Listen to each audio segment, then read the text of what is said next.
You said last week you were kind of hoping for a double drop of this season. You think that would have rounded out the first episode. And this really did feel like episode 1, part 2 for me. Did it feel like that for you? Yeah, because the plot stuff hasn't really kicked forward yet, which is fine. Yeah, the end of this episode is when they're like, all right, we're doing it now. Yeah. Like, he's in. And then the preview for next week is also, he's in the alternate world. I think this would have worked well at the end of last episode, but I can see why it wasn't there, because last episode had the great ending of he killed himself. Like, that's so punchy. You want that to be your ending. But then this one also has the ending of, we're doing it now. Yeah. Which is also really punchy. So I can see why they're 2 episodes. But a lot of this episode is actually character building and making me like the characters. Because I said last week, I didn't really like anyone. Like, they were all just dicks. Whereas this week, it was, oh, their lives suck. And now I pity them. And now I feel for these characters. Have a friend portrait they did like halfway through the season after they've killed a load of people at a factory. They're all covered in blood and then they have a photo. That was like the bond, the team building moment. When you've saved the world together and saved each other's life multiple times, you probably do feel really close in a small period of time. I kind of didn't remember them being this chummy. That's it. But also, last season isn't canon, so, like, that's the funny thing. Like, the moment I thought, were they this friendly? I'm like, oh, I guess these guys are. Like, it doesn't matter. Yeah, like, you'd be pretty loose with it.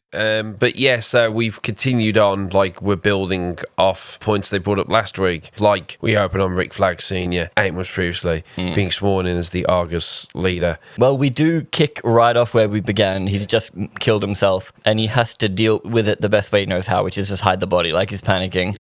They don't really do too much this episode again. No, it's a lot of character stuff. We earn a few little extra points, like he's one of 100 doors. Dimensional portal that leads to 99 other universes. And that, like, it was always his dad's. He's just grown up with it. There's that bit about how she's a Methodist, and it's just kind of the same. That's the weird thing. They're cutting between the Methodist scientist dad duality, how it's like, oh, what I think is normal, what you think is weird. They're doing that. But then they're doing an extremely similar joke at the exact same time with Fleury and Economos with the bird blindness thing.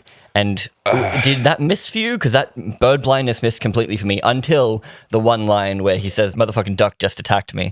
Like, that made me go, haha. It got me go, I wish I could shoot it, but I just can't tell its size. That got you? That got me. I think that character just felt... SNL? I think there's always a bit of a tonal weirdness with the show where just how silly and just how grand is it going to be? Yeah. Because...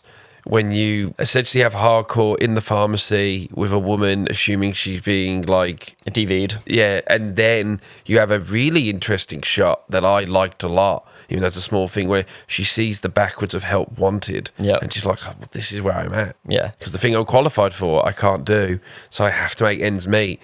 And that look of, oh, is she going to actually walk back in and go, do you want some? Yeah, her story's actually quite interesting. It's quite interesting. Which is... annoying me that it's like it's opposite Fleury, and I'm like, is Fleury a joke on like Nick Fury? I don't know. I mean, I don't know that character if he's in the extended DC lore. Obviously, the actor, I have seen him in a few things. He's doing himself. Yeah, he's very much in that actor's wheelhouse, it seems like. But all of that stuff missed for me, not gonna lie. Yeah, it's just tonally a bit off. I think they go on too long. I think the reason the motherfucking duck just attacked me got me because it was like bam. Yeah. Whereas like with John Cena and Adebayo, he's obviously trying to deflect and overreact. Yeah. So I think it works really well there.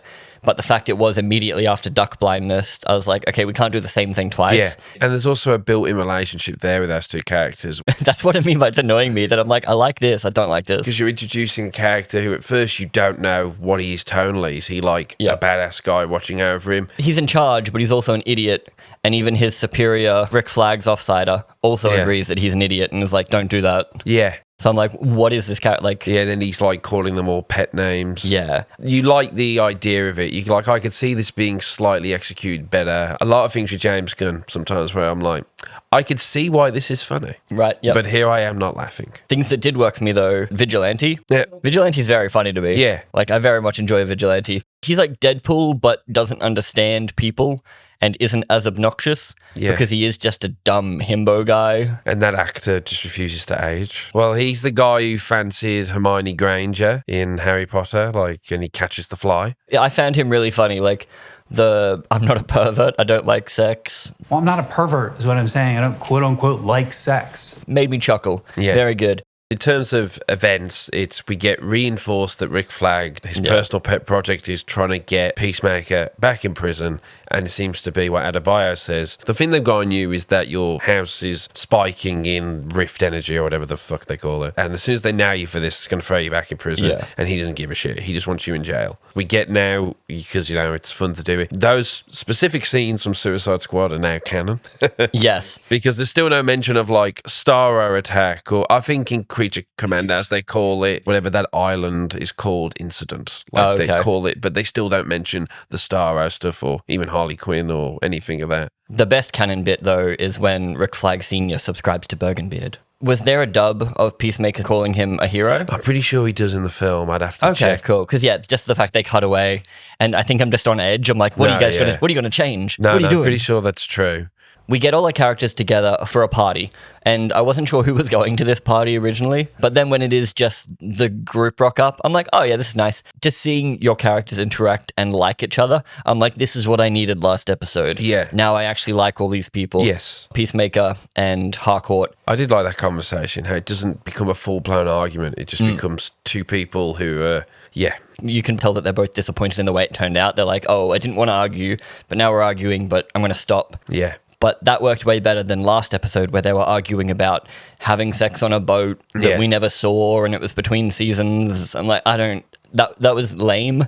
And it was also immediately after them talking about how shit 30 Seconds to Mars is. Yeah. So it didn't have the weight. Whereas here, I'm like, oh, this is nice. I like these character stuff. Yeah. It's just fun watching them hang out, and then the fact they all do like each other. And then you've got Vigilante in the background in his undies already. They're like not even an hour in the party. Yeah. Economos not being able to catch beer worked for me. And then I guess the action sequence is the Eagley action sequence. Oh, Eagley is a badass. Yeah, it's, I guess, because I'm there going, no, I guess a bird of that size and that way, if it flew into you, would knock you on your ass. I think they're definitely going over the top. The bald eagle isn't even that big of a bird. Yeah, I know. It's not that much of a badass, right? Yeah, it's like, sorry, America, your bird is bitch. It's not even this. I mean, maybe the sound Eagley makes is a bald eagle, but don't they famously use another eagle to do the sounds in films? Oh, yeah. He obviously fucks them all up quite Yes. easily. And then when Peacemaker returns, he's so out of it, he doesn't even take note that something went down. Which is weirdly similar to the first episode where it's Yeah. like he's drunk, stumbling through everything. So that's what I mean by it's weird that these are two separate episodes, but also they have to be so that you get your two punchy moments. Yeah. And I wonder whether at some point they were combined. You can definitely see a version of it, like a 70-minute version of these two, yeah. It continues to be a very good show. I'd say good show. I wouldn't say very good. I'd give it like a solid 7, I think. I am liking it. It's going up. It's good, but I'm not enthusiastic, Yes. is what I'd say. But the more I see of it, the more I like. Yeah. They're not annoying me enough for me to like back off, but I'm like, okay, these characters are building. We've set things up. I'm ready for things to get crazy. And we should get some fun stuff next episode with the fish out of water, with Peacemaker in another universe where everything's really good. Yeah. And we probably will get that shoe drop where it's like, there's a reason he can't stay. Yeah. So we've basically not seen him talk to his brother. And we know nothing about this alternate universe Peacemaker apart from he maybe had a drug problem. At the episode, they're like, oh, is it his pills again? Yeah. So maybe he's the fucked up one in the family, which Yeah. might start playing on him when it's like everything else is perfect, but he's still the problem. Even when everything's perfect, I'm still fucking up. Yeah, because there was the line last episode from his dad being like, oh, I hate that I love you so much. So maybe this universe's Peacemaker does suck. And the best thing I can say is I don't exactly know where it's going to go. But there's a through line. Yeah, exactly. That's the difference between Alien Earth, in my opinion, and this, is I can see an end goal here, whereas Alien Earth feels like it's just kind of doing stuff. Yeah, it feels like the goal here is that all these characters need to find a stronger purpose, which will probably be being back together, predictably, working for Argus as a sort of sub-team who do the wet work or the dirty jobs. I do wonder whether we're getting a season 3 and whether it is going to feed into the movies. Like, maybe they'll use this as more of an after-credit scene where it's like something big happens at the end of this, but all it is like a tease for the movies. What is the next movie? Because we've got Lanterns as the next show. I think the next movie is, weirdly of all things, Mike Flanagan is doing a Clayface in this Oh, is that a universe. movie? I thought that was a TV show. Well, either way, I'm keen because Mike Flanagan and Clayface, that sounds sick. It's a fun idea. And he's all about the animated series. So I love the version of Matt Reeves' Gotham. I then think if you're going to do Gotham here, which does get a name check here, it should be that the Art Deco blimps in the sky style. Old Hollywood would be cool for Clayface as well. Exactly, because like the glitz and glamour, and he's fucked up.